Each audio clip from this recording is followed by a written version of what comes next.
जय श्री गणेश। ओम नमः शिवाय। जय माता रानी, जय भैरवनाथ। दर्शकों, आपका हार्दिक स्वागत है आपका अपना चैनल शिव शक्ति मात्र छाया परिवार में।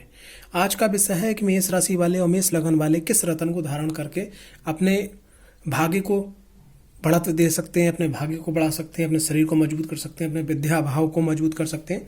तो उसी टॉपिक पे बात करने जा रहे हैं दर्शकों। जैसे कि ये एक कुंडली है, इस कुंडली का जैसे पहला भाव जो होता है वो आपका लगन बोला जाता है, ठीक है। दूसरा भाव आपका धन भाव बोला जाता है, तीसरा पराक्रम भाव बोला जाता है, चौथा सुख भाव बोला जाता है, पंचम जो है आपका विद्या का स्थान, संतान का स्थान बोला, छठा जो है शत्रु भाव बोला जाता है, रोग ऋण शत्रु ही से देखे जाते हैं। सातवां भाव आपके साझेदारी का देखा जाता है और दाम्पत्य सुख का देखा जाता है। आठवां भाव आपके मृत्यु का और आयु का और अचानक धन प्राप्ति का देखा जाता है। और नवां भाव जो है आपका कुंडली के अंदर आपके भाग्य स्थान का होता है। 10वां भाव जो है आपका ये आपका कर्म क्षेत्र होता है, आपका पिता का भी संबंध यहाँ देखा जाता है। और 11वां भाव आपका आय का स्थान देखा जाता है, यानी महालक्ष्मी माता का स्थान के रूप में यहाँ देखा जाता है। और 12वां भाव आपके व्यय है, आपको विदेश यात्रा या कई चीजें जो यहाँ से देखी जाती हैं। तो हम देखते हैं कि मेष लगन वाले कौन सा रत्न पहन के अपने भाग्य को उदय कर सकते हैं। तो मेष लगन वाली जो कुंडली अगर आप देखोगे, अगर आप मेष लगन की हो तो सबसे पहले यहाँ पर लिखा होगा, यहाँ पर क्या लिखा होगा, 1 नंबर। यानी कि 1 नंबर का मतलब ये है कि आप मेष लगन के हैं, 1 नंबर। और ये यहाँ हो गया आपका 2 नंबर, और यहाँ हो गया आपका 3 नंबर, यहाँ हो गया आपका 4 नंबर, और यहाँ हो गया 5 number, 6 number, 7 number, 8 number, 9 number, 10 number, 11 number और 12 नंबर। अब बात करते हैं कि 1 नंबर, 1 नंबर के स्वामी कौन होते हैं। देखो, मैं आपको बताना चाहूंगा कि 1 नंबर के स्वामी जो होते हैं वो आपके होते हैं मंगल, यानी कि मंगल देव आपके लगन के स्वामी है। नहीं, लगनपति आपके कौन है, मंगल। तो सर्वप्रथम आपको लगन से क्या क्या देखा जाता है। लगन से मैं आपको बताना चाहूंगा कि आपका जो शरीर, ये लगन है, लगन से आपका शरीर देखा जाएगा, आपका व्यक्तित्व देखा जाएगा, आपकी लंबाई चौड़ाई का गांठी देखी जाएगी। अब यहाँ पर हमें ये देखना होगा कि हमें लगन को मजबूत करने से हमारा जो मतलब पूरी कुंडली का ये ड्राइवर पार्ट है, यानी कि पूरी कुंडली को चलाने वाला ये पार्ट है। तो हमें सबसे पहले इसको मजबूत करने के लिए कि हमें मंगल को मजबूत करना होगा। और मंगल इस कुंडली के अंदर आप देखेंगे तो एक तो मंगल के पास 2 राशि होती है। मंगल के पास 1 नंबर की राशि होती है और मंगल के पास 8 नंबर की राशि होती है। यानी 1 नंबर राशि आपकी मेष राशि हो जाती है और 8 नंबर राशि आपकी वृश्चिक राशि हो जाती है। तो ये 2 राशि इनके पास हो जाती हैं, ठीक है, मंगल के पास में। यानी कि आपके 1 नंबर राशि मेष राशि, दूसरे नंबर राशि आपकी वृश्चिक राशि, 2 राशि हो जाती है मंगल के पास में। तो मंगल आपकी कुंडली में एक तो लगन के स्वामी हो जाते हैं, दूसरे आपके अष्टम भाव के स्वामी हो जाते हैं। तो लगन को मजबूत करने के लिए क्या है कि अगर आप लगन को मजबूत करना चाहते हो, आपके संग में कोई ऐसी परेशानी, आप अस्वस्थ रहते हैं, आप बीमार रहते हैं, ठीक है, आपका दिमाग पूर्णतः काम नहीं करता है, आपके अंदर आलस रहता है, तो ऐसी अवस्था में आप लगन को मजबूत करने के लिए आप रतन धारण कर सकते हैं। मूंगा का रतन आप यहाँ पर जो है धारण कर सकते हैं, मूंगा का रतन आप धारण कर सकते हैं। बस यहाँ पर एक चीज देखना आपको अति आवश्यक है कि आपके लगन के स्वामी कहाँ बैठे हुए हैं, ठीक है, ये थोड़ा सा देख लीजिएगा। और लगन के अनुसार और मंगल के अनुसार आप मूंगा रत्न यहाँ पे जैसे धारण करते हैं तो वैसे ही आपको लाभ प्राप्त होने जाते हैं। आपके शरीर से संबंधित जो भी दिक्कत परेशानी है वो आपकी दूर हो जाती है। अब बात करते हैं कि कुंडली के अंदर दूसरा विशेष भाव कौन सा होता है। कुंडली के अंदर दूसरा विशेष भाव है, यहाँ पर आप देखिएगा कि 1 2 3 4 5, यानी कि ये पंचम भाव। तो पंचम भाव के जो यहाँ पर स्वामी होते हैं वो आपको होते हैं यहाँ पर सूर्यदेव।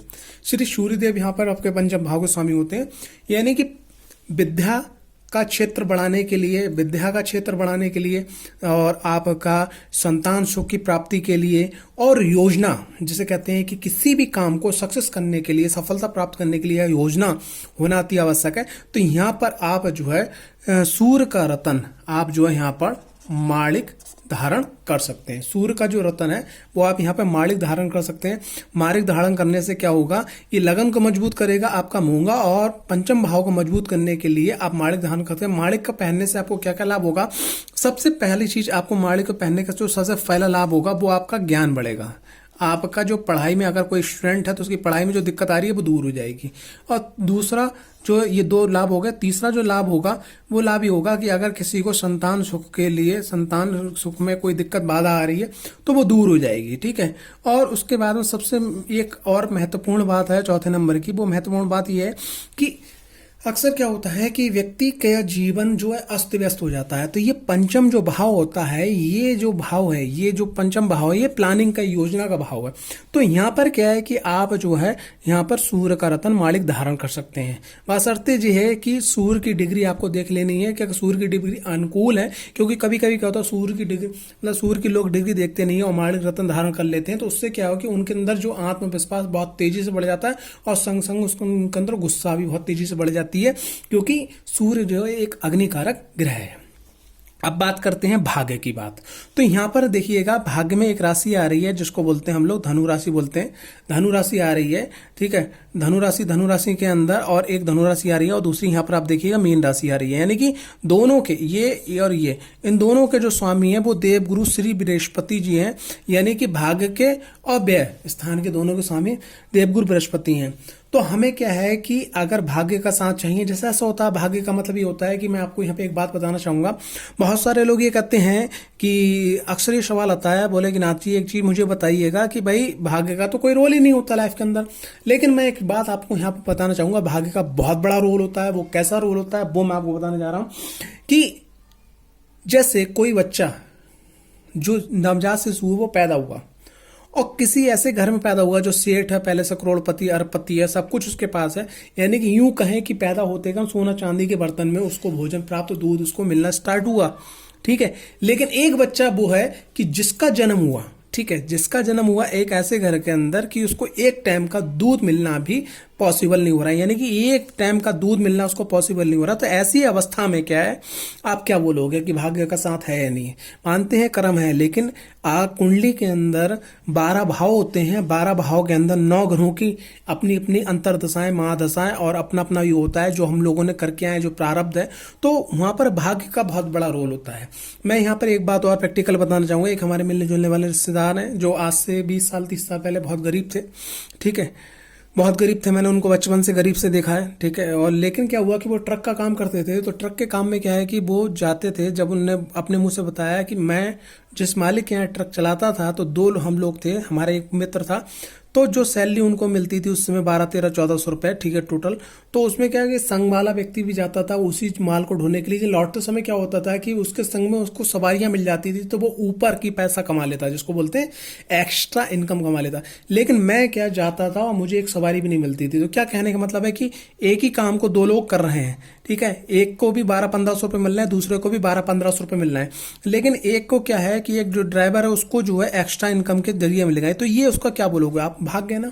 तो कहने का तात्पर्य है कि अगर आपके जीवन के अंदर कोई भी चीज ऐसे कि वो जाके 50% पे रुक गई, 99% पे रुक गई, पूरे काम नहीं हो पा रहे हैं, या आप अपना भाग्य का पूरा साथ नहीं पा रहे हैं, तो ऐसी अवस्था में क्या है कि भाग्य के क्षेत्र को एकदम जबरदस्त तरीके से मजबूत करने के लिए आप जो है यहाँ पर पीला पुखराज, ठीक है, पीला पुखराज को आप धारण कर सकते हैं सोने में या पीतल में। पीले पुखराज को आप धारण कर सकते हैं सोने में या पीतल में। आप धारण कर लीजिएगा अपनी वेट के अनुसार और आपकी कुंडली के अंदर देवगुरु बृहस्पति कितनी डिग्री पे हैं, ठीक है। तो इस तरीके से मेष लगन वाले लोग शरीर को मजबूत करने के लिए मूंगा, लगन यानी अपने पूरे लगन को मजबूत करने के लिए मैं आपको बताना चाहूंगा, ये लगन को मजबूत करने के लिए मूंगा, ठीक है, और विद्या भाव को मजबूत करने के लिए माणिक, और भाग्य भाव को मजबूत करने के लिए आप पीला पुखराज धारण कर सकते हैं। तो ये मुख्यतः इनके रत्न होते हैं। इन रत्नों को धारण करने से आप जो है अपने जीवन के अंदर विशेष उन्नति को प्राप्त कर सकते हैं। इसके संग संग क्या है कि अगर आप अपने जीवन के अंदर, जैसे मान लिया कभी कभी ऐसा होता है कि व्यक्ति के संग कुछ ऐसी नेगेटिव एनर्जीज जुड़ जाती हैं जो उनको मालूम नहीं होती हैं, वो किसी एस्ट्रोलॉजर के पास जाते हैं, वो देख ही नहीं पाते हैं। तो उनने भाई जैसे मान लिया मूंगा भी धारण कर रखा है, पीला पुखराज भी धारण कर रखा है, ठीक है, मूंगा भी धारण, जैसे उन्होंने मान लिया ये मूंगा भी धारण कर रखा है और पीला पुखराज भी धारण कर रखा है और आपका सूर्य का रत्न मार्ग भी धारण कर रखा है, लेकिन तब भी उनके काम नहीं बनना है। तो उनको क्या करना चाहिए कि उन्हें जो है कुंडली का जो है अध्ययन विश्लेषण करवाना चाहिए। कुंडली का अध्ययन विश्लेषण जैसे ही आप करवाएंगे, जब आप अध्ययन करवाएंगे, जब आप विश्लेषण करवाएंगे तो मालूम होगा कि क्या दिक्कत है। उसके बाद में क्या है कि एस्ट्रोलॉजर कोई ऐसा हो जो साधक भी हो, वो आपके देख सके कि कोई कभी कभी ऐसी ऐसी प्रॉब्लम्स होती हैं कि व्यक्ति उसको समझ नहीं पाता। तो ऐसी अवस्था में क्या है कि वो मूंगा, माणिक और पीले पुखराज के संग में यहां पर मां, वगला, मुखी, कवच को धारण कर सकते हैं। मां बगलामुखी के कवच को धारण कर सकते हैं इनके संगति में। तो कभी कभी ऐसा होता है कि हमारी जैसे ये जीवन है, इस जीवन के अंदर नकारात्मकता जो है वो हमारी है, मान के चलते हैं 70%। यानी कि निगेटिव एनर्जी जो है हमारे संग, हमारे प्रारब्ध के अनुसार, हमारे कर्म के अनुसार, ठीक है, या हमारे परिवार के कर्मों के अनुसार, क्योंकि हमारे कोई पूर्वज ऐसा रहा हो कि जिसने ऐसी चीजें, जो ऐसा पाप उसने लिया हो, ऐसी बद्दुआएं ली हो जो हम पे बीत रही हो, ठीक है। यहाँ पर मैं एक चीज बताना चाहूंगा कि कई जन्मों के पुण्य, ठीक है, आने वाली पीढ़ियों को भी प्राप्त होते हैं और कई जन्मों के पाप आने वाली पीढ़ियों को प्राप्त होते हैं। मुख्यतः 3 पीढ़ी के तो प्राप्त होते ही होते हैं।